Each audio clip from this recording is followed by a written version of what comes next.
Woo! We're live. We We're are live. live and we're ready. Welcome to the Car Sim and Race Driver Show with me, Hugh Hatrick, and my very special guest, Andrew Marr. Hello. It's good to see you, Andrew. And Good to be today we are going to talk F1, just like what it says at the top of the screen. Right. But we're going to do it in two short broadcasts, two probably 15 to 20-minute segments. So we've got lots of things to talk about. We've been carefully kind of looking at the Formula One headlines, and I think we've got plenty of things to keep our viewers and listeners occupied. So, will we get started? Yes. Yeah. Well, as to say, before we even start, tomorrow is a big one as well, because we are doing lots and lots of shows. I thought I'll start the year with a bang and get things off to a good start. Of course, we had David Perel a couple of weeks ago, but tomorrow we have Josh Martin. Now, I don't know about you, Andrew, but how would you like to be able to travel around the world with the Formula One brigade and set up all their esports and sim driving, sim racing competitions? Oh, yeah, you had it sold to me on the travel around the world with the F1. And you're less than 30 years old. I'd sweep the path. There's a brew. You go, right, Andrew. I'll be there going, tomorrow, I had a pair of these to stop myself getting deaf. Yeah. Tomorrow we have Josh Martin, who does exactly that. Who's a very good esports driver himself, that has a career of esports racing, and works for a major events company, and they have the contract for Formula One esports around the world. So they go all over Europe and all over the place, to Monaco and all sorts of amazing, glamorous places, and they do Formula One esports world championships. So all the best drivers from the Formula One game, they get to compete. And they race together in these incredible locations. I mean, the setup looks absolutely amazing. It's like the best kind of TV show. It's like Top Gear Live or something like that, with all these sim racing, sim rigs and big screens. And they have commentators from all over the world coming in to commentate on it.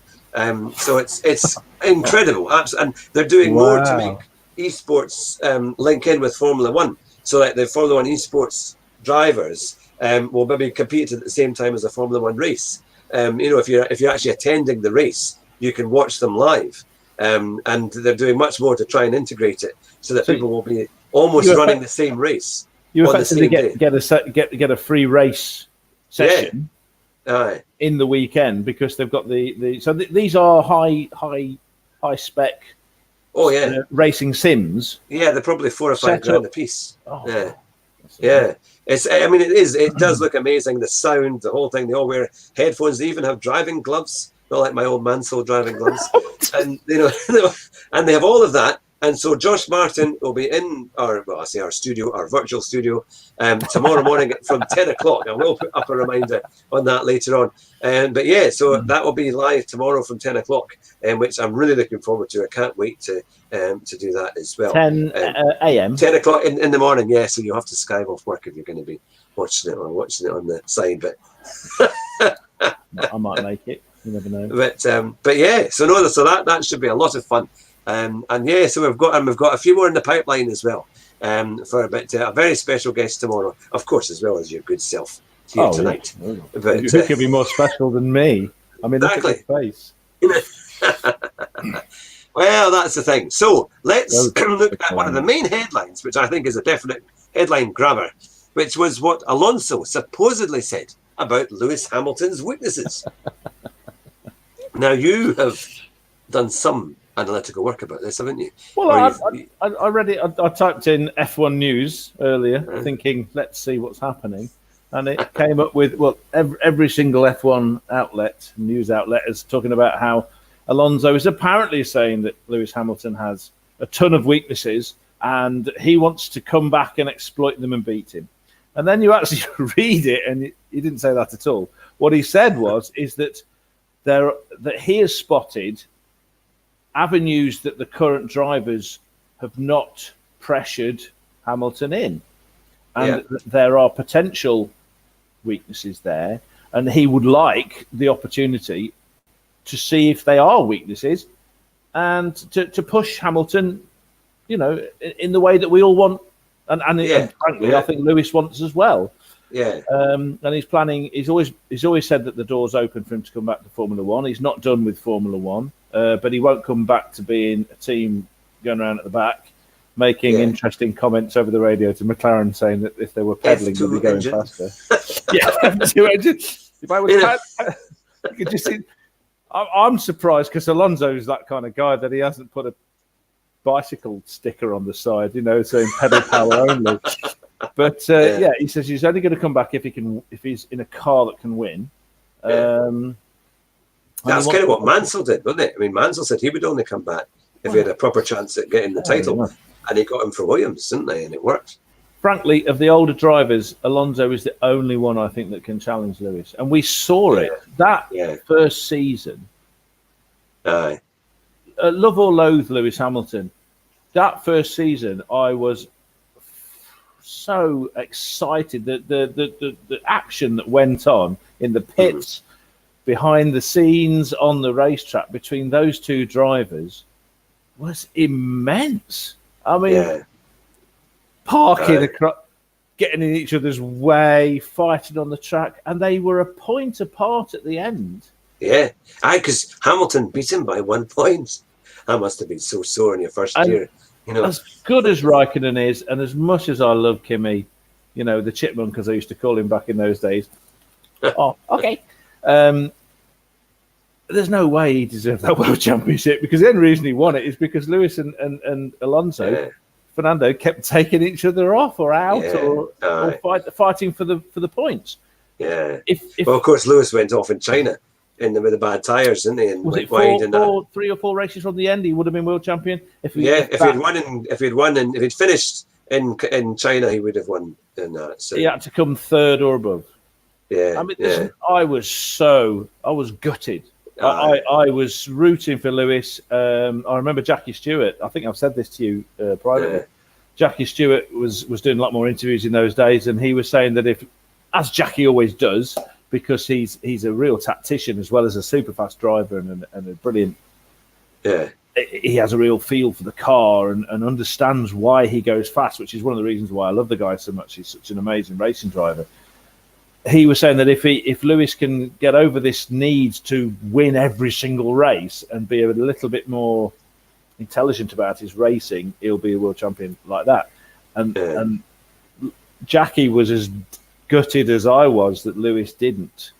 I would have loved Lewis to have been the first rookie world champion, because he was fast and he was fun. He deserved it. I mean, he did everything he could, And I remember that race in the first year at Fuji in those horrific conditions in 2007 when he won that race, and you could even see what was in front. It was spinning. Also smashed up. He had a huge shunt. Kubica, was it one of them crashed into? He had a collision with Kubica. Where he ended up upside down, going down the. That was a different. He spun off, I think, with Kubica. I think. Or was it Vettel? No, it was Vettel and Webber took themselves off. There was so many crashes. Or maybe that was a year later, but I thought it was that one. But I mean, somebody smacked into Hamilton, and they both spun, but he kept going. He was able to get going. Yes. And I remember Martin Brundle saying, "Was it Fisichella?" Oh, I don't know. It could be. It could have been. Maybe some of our viewers might be able to tell us. But I remember that because when Martin Brundle was commentating, and he said, if Lewis wins the world championship, it'll be worth it for this race alone. He said he's won it because of this race. Yeah. It's been a champion's drive kind of thing. But see, that first year, all these people that keep talking about how Lewis is only winning because he's got no one to fight against, that Valtteri's not up to standard and all this kind of stuff. This first year in Formula One is up against one of the finest racing drivers that we've seen. Fernando Alonso is a hell of a driver. Oh, double world champion. Package. The reason why he's not won more championships is because he's made some daft decisions and he's a handful in a team. Just look at every team he's been. He's matured a bit now, and he's calmed down a bit and he's stopped being such a difficult team member. That's why if he was in a half decent car, he can beat people in much quicker machinery. Fernando, and Lewis beat him and nearly won the world championship.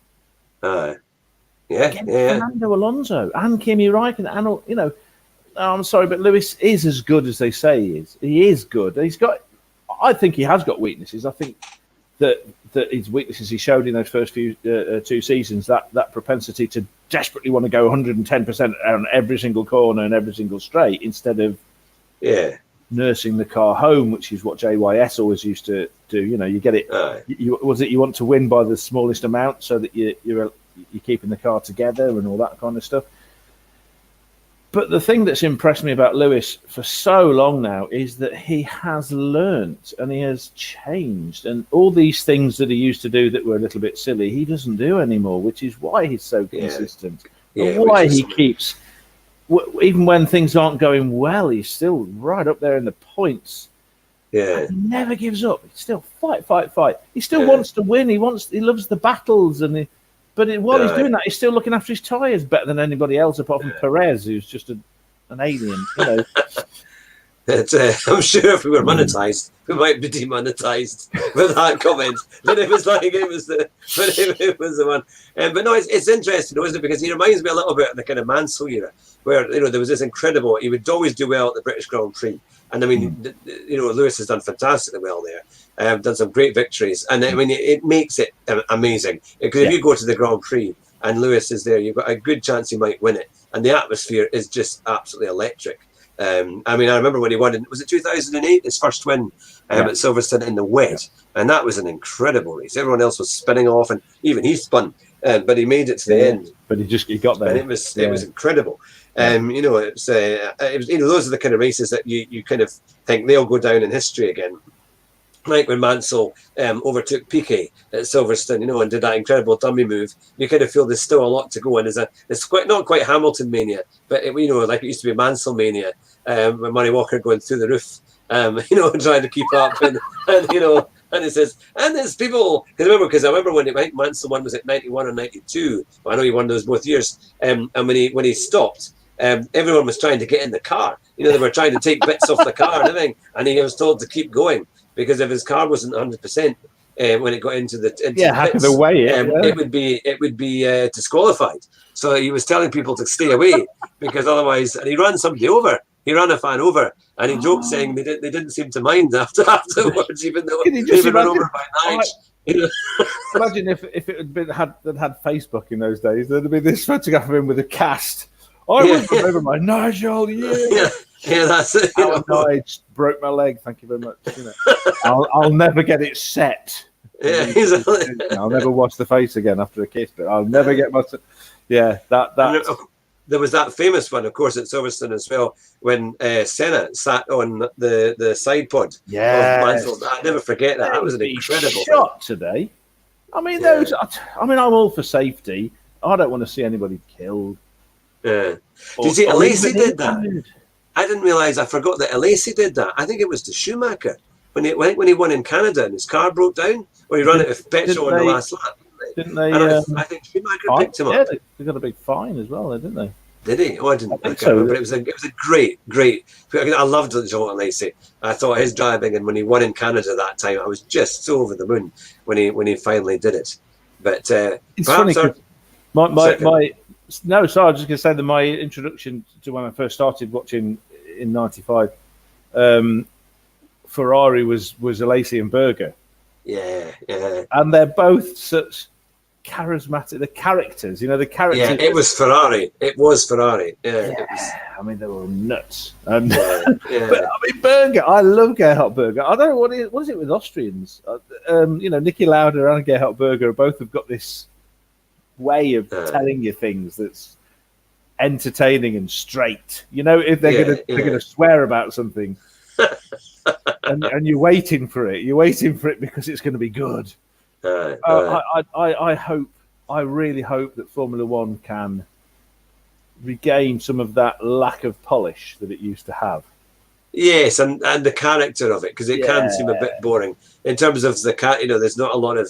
I think that's why Verstappen is quite refreshing, because he kind of goes against the grain quite a bit, and he says, you're going to do me for this. But it was always, remember when Lewis did the same, and he made that quite kind of crazy comment of, why are they always at me? Why are the stewards always at me? Is it because I'm black?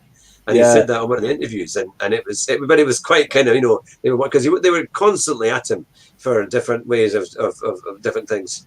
Interesting parallel. I mean, I don't know if you think the same thing between Lewis at the beginning of his career and his overtaking moves and all this kind of stuff, and Max. I actually think that Max is a bit more on the edge with some of his moves than Lewis ever was. Lewis was exciting in the same way, though. They both go for things, and Ricciardo's a similar sort of thing. When there's a gap, they go for it. Lewis and Ricciardo especially, always fair. I think Max is a bit more like Senna in that way. He'll take somebody off if it's touch and go. The old cars would go off because they weren't as solid as the new ones, as the current crop. But it's things like, I mean, Raikkonen's always good for a fight, isn't he? And when because Raikkonen goes for the gaps regardless whether it's Max, he doesn't care. I mean, really, he just doesn't care, does he, Kimi? Which is again wonderful. That's why the fans love him, because he doesn't care. And when you've got the microphone shoved in your face and they want a quote, and he just looks at them and goes, "Okay." Yeah, that's right. You missed the national anthem from Martin Brundle, and he said, "Yes, I was having a shit." And it was like, human being. I love the Finns; they're fantastic. I mean, even the critics of Mika Hakkinen, I loved Mika Hakkinen because he had a serious sense of humour. That guy, but he would have this little twinkle, and this little smile would appear, and he would come out with something so sharp. I loved him; it was fantastic. We need more of them. But like you say, Max is exciting. But when Kimi went for gaps, Max would move at the last moment, and he'd move at 180 mile an hour, and it's like, but he'd never he wouldn't take the responsibility for it. It was always somebody else's fault, and it's like, come on, you can't move there. I've got no problem with you. What was that race when Schumacher had come back and he was in the Mercedes team? Oh yeah, and no one could get past him. He wasn't the fastest by a long way. He was good because Schumacher, when he was bad, was that at Monza? Was that at Monza? Because Hamilton took him on, and they were doing all the kind of moves that were always banned. He was weaving across the track more than twice and doing all this stuff, and then eventually Hamilton did get past him. Which again shows how good he is. Yeah, but at the end, when they interviewed Hamilton, he said, "Actually, I really enjoyed that. I thought that was great. I wasn't complaining at his moves." No. And they were all thinking, "Oh, it's a ropey move," but actually, do you know, he's done some ropey moves. I mean, Schumacher's known for them, isn't he? And including when, and again, this is the thing I love about DC. DC was too much of a gentleman and all this kind of stuff. But all through his career, he changed, and he learned, and he got better. They'd bang wheels and that kind of stuff. Big deal. Okay, fine, get on with it. But in that race, I don't think Schumacher did any dangerous moves at all. He would just put his car in such a masterful place that people could not finish a maneuver. They couldn't finish an overtake. They might start it, but they couldn't finish it, and he stayed ahead. That's the kind of level of skill. Was that in Hungary? I wonder if that was in Hungary. I can't remember. I've just got in my mind there was one or two races, but one in particular I remember where in that Mercedes was it 2013, something like that, 2012, 2013. I think 2012 was his last year. Yeah, so I think it was in 2012. Yeah. And he just showed that, okay, a bit older, maybe not as fast as he used to be, but he can still race. He could still race. Wow. Yeah. Well, that's the thing. Well, in our next session, we will talk about Ferrari. I know it's one of your big points of that you like Ferrari, and there's all sorts of things going on there. They're seemingly saying that they might not be in a great position, that they've got issues with their car, and they might have to do two different cars for testing. What? Because they've got two different designs seemingly. So, but stay on the line. But for all our viewers and listeners who are watching us at the moment, we're going to be back in about 10 minutes with our second stream of the night. So keep up with us. Come back in 10 minutes, and you can see the second part of the Car 7 Race Driver Show, part 2 of our live stream, which is on Facebook. and of course on YouTube as well. And remember, you can support our show by visiting what's on there, the banner there, HughHatrick.com. If you know anyone who is going to Orlando, you can buy a copy of my guide for just £5.50 or $3.99 on Kindle and iBooks. The £5.50 is for the hardback, or the published one, the printed one. And at Cardio Advisor, if you're going, you need to use car rental, click on cardioadvisor.co.uk, and you can help the show by using our car rental link. And in turn, you can get a great deal on car rental in 53,000 locations across the globe. Oh. So there we are. And hopefully there's news as well, because my HughHatrick.com website is being renewed and redone in the next few weeks. So it will be it's going to look fantastic. And there'll be lots of new things on that as well for people to have a look at. Excellent. So stay on the line, Andrew. I'll be right back. But you've been listening to part 1 on the first live stream of the night. It's January the 29th. There's only a couple of months less, 6 weeks to go till the start of the Grand Prix season. Yeah. And you're watching the Car Sim and Race Driver Show.